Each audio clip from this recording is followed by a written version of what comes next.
একটি দল আছে তারা বেহেশতের টিকিট বিক্রি করে বেড়ায়, তাই না? জেনে যায় সেই জায়গায় টিকিট বিক্রি করে, মুনাফেক বলা হয়।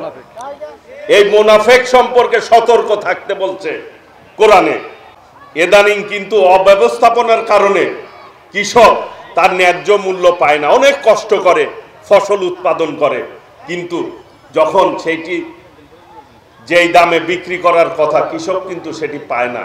মধ্যস্থি ভোগ যারা রয়েছে তারা সেই লাভটি নিয়ে নেয়, কৃষক কিন্তু ঠিকভাবে তার ন্যায্য মূল্য পায় না। সেই জন্য কৃষকরা যাতে সরাসরি উপকৃত হতে পারে সেই জন্যই ফার্মার্স কার্ডটি প্রত্যেক ঘরে ঘরে দেওয়া হবে। কাজেই সেই ক্ষেত্রে কৃষি ঋণ পেতেও আপনাদের সুবিধা হবে। আগামী দিনের অর্থনীতি যাতে এই দেশের মূল চালিকা শক্তি হয়, কৃষকদের মাধ্যমে সমৃদ্ধশালী হয়, সেই পদক্ষেপ আল্লাহর রহমতে বিএনপি নিবে, যেটি ইতিমধ্যেই দেশনায়ক তারেক রহমান ঘোষণা দিয়েছেন। বিএনপি ঘোষণা দিয়েছেন কৃষক বাঁচলে দেশ বাঁচবে, নাকি? বান্ডেল থাকলে প্রতি সেনমানিতে টাকা বাঁচবে। বিকাশ সেনমানি বান্ডেল কিনে জিতুন প্রতি লেনদেনে। আজকে এই যে আপনারা কষ্ট করে ফসল উৎপাদন করেন সেইটা কিন্তু আমরা ভোগ করি। কাজেই সেই জন্যই আজকে কৃষকদের বাঁচিয়ে রাখতে হবে। কৃষক যদি বেঁচে থাকে তাহলে দেশ ভালোভাবে চলবে, দেশের অর্থনীতি ভালো চলবে। কারণ এই কৃষক নির্ভরশীল দেশ আমাদের। এক সময় কিন্তু অধিকাংশ মানুষ কৃষি কাজ করত, তাই না? আজকে সেই কৃষকদেরকে কাজে লাগাতে হবে, কৃষকদেরকে সহযোগিতা করতে হবে। বিএনপি সবসময় কৃষি বান্ধব দল। শহীদ রাষ্ট্রপতি জিয়াউর রহমান আজকের যে ইরিগেশন প্রজেক্ট, এটির মূল অবদানকার শহীদ রাষ্ট্রপতি জিয়াউর রহমান। আজকে বাংলাদেশ যে খাদ্য স্বয়ংসম্পূর্ণ হয়েছে সেটির মূল অবদান রেখেছেন শহীদ রাষ্ট্রপতি জিয়াউর রহমান।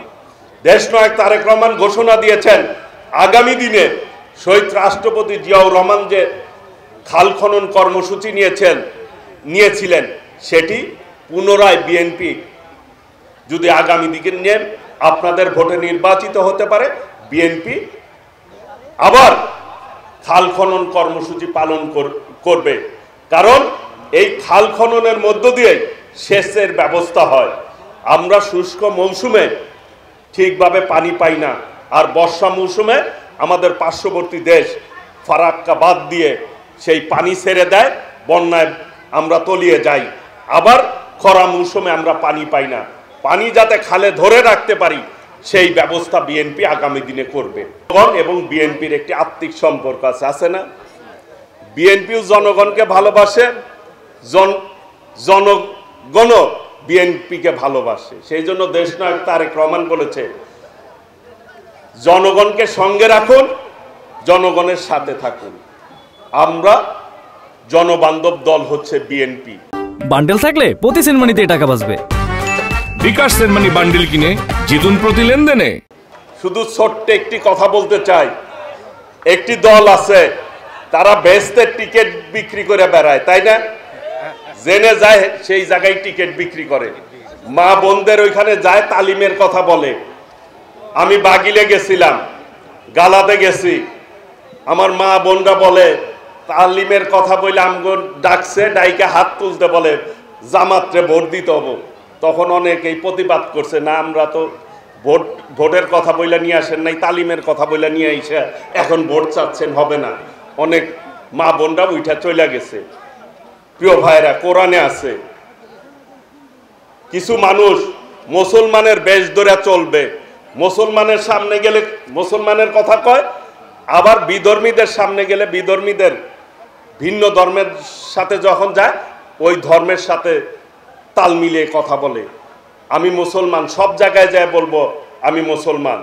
হিন্দু ভাইদের ধর্ম আমি শ্রদ্ধা করি, খ্রিস্টান ভাইরা ধর্ম যেটা পালন করে শ্রদ্ধা করি, কিন্তু আমি মুসলমান হিসাবে কোরআন তালাওয়াত করবে, এটাই স্বাভাবিক। হিন্দু ভাইরা গীতা পাঠ করবে, এটাই স্বাভাবিক। খ্রিস্টান ভাইরা বাইবেল পাঠ করবে, এটাই স্বাভাবিক। কিন্তু আমি কোরআন তালাওয়াত করলাম মসজিদে যায়, আর মন্দিরে যায় গীতা পাঠ করলাম, হইল? বলেন হবে? হবে না। কাজেই এই কাজটা যারা করে, কোরআনে আছে এদেরকে মুনাফিক বলা হয়। এই মুনাফিক সম্পর্কে সতর্ক থাকতে বলছে কোরআনে।